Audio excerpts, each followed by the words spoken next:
अच्छा सुनो, सब्सक्राइब करते वक्त ना घंटी बजा दो। उनकी असेसमेंट्स होती हैं, उनकी प्रमोशन की बात की है। मैं चाहूंगा कि थोड़ा सा लोगों को क्लियर हो जाए, क्योंकि उनको मास प्रमोशन का भी एक मिसकंसेप्शन जो है सोशल मीडिया में भी आप सुन रहे होंगे।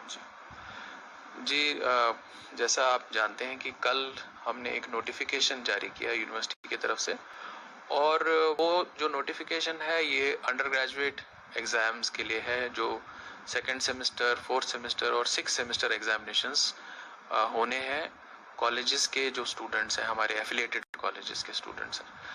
तो इस बारे में हम पिछले कई दिनों से, जैसा मैंने लास्ट टाइम भी आपसे जब बात की थी तो मैंने कहा था कि हम एक पूरा प्लान लेके आएंगे और जो स्टूडेंट्स के करियर के हिसाब से उनके इंटरेस्ट्स का पूरा हम वॉच करेंगे और उनकी बेहतरी के लिए वो बनाया जाएगा।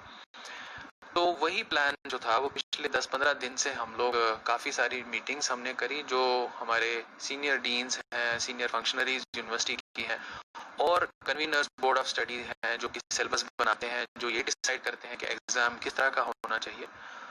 और इसमें हमने जो नोडल प्रिंसिपल होते हैं कॉलेजेस के, जो जितने भी एफिलिएटेड कॉलेजेस हैं, उनका एक रिप्रेजेंटेटिव प्रिंसिपल होता है, वो नोडल प्रिंसिपल कहलाए जाते हैं। और उसके अलावा कुछ रिप्रेजेंटेटिव प्रिंसिपल्स जो कॉलेजेस के हैं, जैसे कठुआ जीडीसी कठुआ से थे, उधमपुर से हैं, सांबा से हैं, उनको भी हमने इस मीटिंग में लाया और उनसे भी बातचीत की कि आप बताइए कि कीपिंग इन व्यू जो यूजीसी के रेगुलेशंस आई हैं, जो जैसा उन्होंने पैटर्न दिया है, ह्यूमन रिसोर्स डेवलपमेंट मिनिस्ट्री का जो ऑनरेबल मिनिस्टर साहब ने जो डायरेक्शंस दी हैं, या हमारे जो ऑनरेबल चांसलर साहब हैं उनकी जो डायरेक्शंस हैं, क्योंकि वो भी चाहते हैं कि स्टूडेंट्स का जो है वो फ्यूचर को ध्यान में रखते हुए हम ऐसे डिसीजन लें जिनसे कि इन स्टूडेंट्स का करियर भी ठीक ठाक रहे और उनके इंटरेस्ट भी वॉच हों।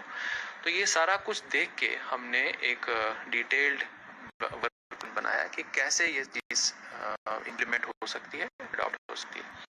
तो ये हमने डिसाइड किया, जो कि यूजीसी के जो रेगुलेशंस आई हैं, जैसा उन्होंने बताया है कि आप जो इंटरमीडिएट सेमेस्टर्स हैं, इंटरमीडिएट सेमेस्टर का मतलब हो गया जैसे सेकंड सेमेस्टर के बच्चे हैं या फोर्थ सेमेस्टर हैं, क्योंकि अभी उनको और 1-2 साल या 1 साल हमारे पास रहना है, कॉलेज में पढ़ाई करनी है।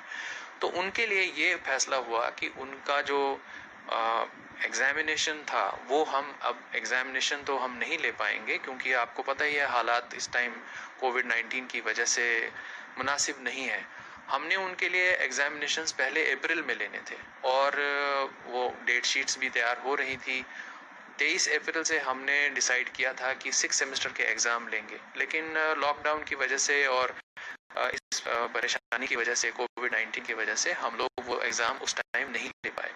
तो अभी भी जिस तरह के हालात हैं, तो उनको ध्यान में रखते हुए हमने ये सोचा कि उनकी असेसमेंट जो होगी, एक तो इंटरनल असेसमेंट होगी, इंटरनल असेसमेंट के 50% वेटेज होगा, कि मान लीजिए अगर 100 नंबर हैं तो किसी पर्चे के, तो इंटरनल असेसमेंट में उसके 50 नंबर दिए जाएंगे, और जो 50 नंबर होंगे, जो बाकी 50 नंबर रह गए, वो 50 नंबर हम जो उनका पिछला सेमेस्टर का जो अवार्ड है उसकी बेसिस पे हम देंगे। तो ये कुल मिला के 100% हो जाएगा और वही उनका रिजल्ट होगा। इंटरनल असेसमेंट में हमने चॉइस दी है कि आप असाइनमेंट्स दे दीजिए, या जो कॉलेज के टीचर्स हैं जिन्होंने वो पढ़ाया है उनको, ये उन पे हमने छोड़ा है कि आप अपना इंटरनल असेसमेंट कैसे करना चाहते हैं वो आप लीजिए, इंटरनल मैकेनिज्म से करिए। और हमें समय भी दिया है, क्योंकि हम जानते हैं कि इस समय उनको कॉलेज में बुलाना और उनको कोई टेस्ट देना या कोई ऐसी चीज़ देना वो पॉसिबल नहीं है। तो हमने ये कहा कि जब आपका कॉलेज अगले सेमेस्टर के लिए खुलेगा, जब वो फंक्शनिंग शुरू होगी, मान लीजिए हाइपोथेटिकली हम सोचते हैं कि कॉलेज का जो नया सत्र है वो 1 सितंबर से शुरू होगा, तो हमने ये कहा कि आप 1 सितंबर से लेके 10 सितंबर तक 10 दिनों में आप ये काम जो इंटरनल असेसमेंट का है ये खत्म कर लीजिए, हमें अवार्ड्स भेज दीजिए। तो हमारी कोशिश ये रहेगी कि सितंबर में ही हम उनका रिजल्ट डिक्लेयर करें। अब मैंने आपको बताया कि 50% हमने वो लेने हैं जो वो असेसमेंट इंटरनली करेंगे, और 50% हमारे पास नंबर पड़े हुए हैं उनके जो पिछले सेमेस्टर में उन्होंने लिया है। तो इस तरह से उनका रिजल्ट जो है वो डिक्लेयर होगा। ये सेकेंड और फोर्थ सेमेस्टर की बात है। जहां तक 6 सेमेस्टर की बात है, तो 6 सेमेस्टर में यूजीसी का भी डायरेक्शन है और MHRD की भी है कि इसमें एग्ज़ाम होना चाहिए।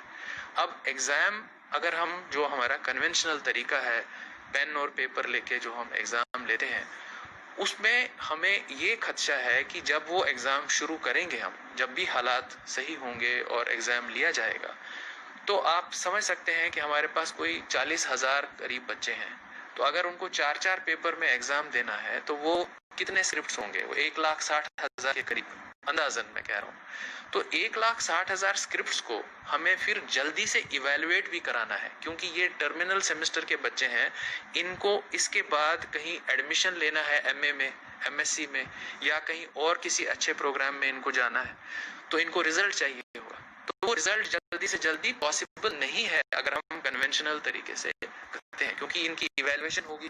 तो इवैल्यूएशन में हमें टीचर्स को भी बुलाना है, फिर सोशल डिस्टेंसिंग नॉर्म्स का ख्याल रखना है, सभी को इकट्ठे करिए और OMR शीट पे करिए। जैसे आपने देखा होगा कि जितने भी कॉम्पिटिटिव एग्जाम्स होते हैं OMR शीट के ऊपर होते हैं। तो OMR शीट की फैसिलिटी ये है कि वो कंप्यूटराइज्ड तरीके से इवैल्यूएट होती है।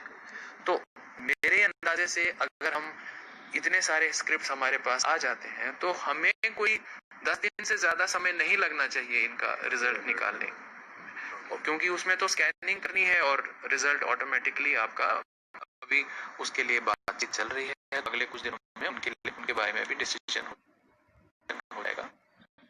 उसके लिए बातचीत चल रही है, बहुत ही प्रायोरिटी। अब हमने धीरे धीरे प्रोफेशनल कोर्सेज का भी शुरू किया है। मेडिसिन के जो MBBS MD वगैरह के हैं उनके हम डिसीजन ले चुके हैं। वो एज पर जो डेट शीट हमें प्रिंसिपल गवर्नमेंट मेडिकल कॉलेज से आई है वही हर बार प्रपोज करते हैं, हमने वो नोटिफाई किया हुआ है। तो उनका भी प्रोफेशनल कोर्स के हिसाब से हमने किया। अब हमारे पास B.Ed का है और इंजीनियरिंग के कोर्सेज का हम फैसला लेने वाले हैं। अभी उसके लिए बातचीत चल रही है, तो अगले कुछ दिनों में उनके बारे में भी डिसीजन हो जाएगा। और जहाँ रहा सवाल कि हमारी जो पोस्ट ग्रेजुएट कोर्सेज हैं, और जैसे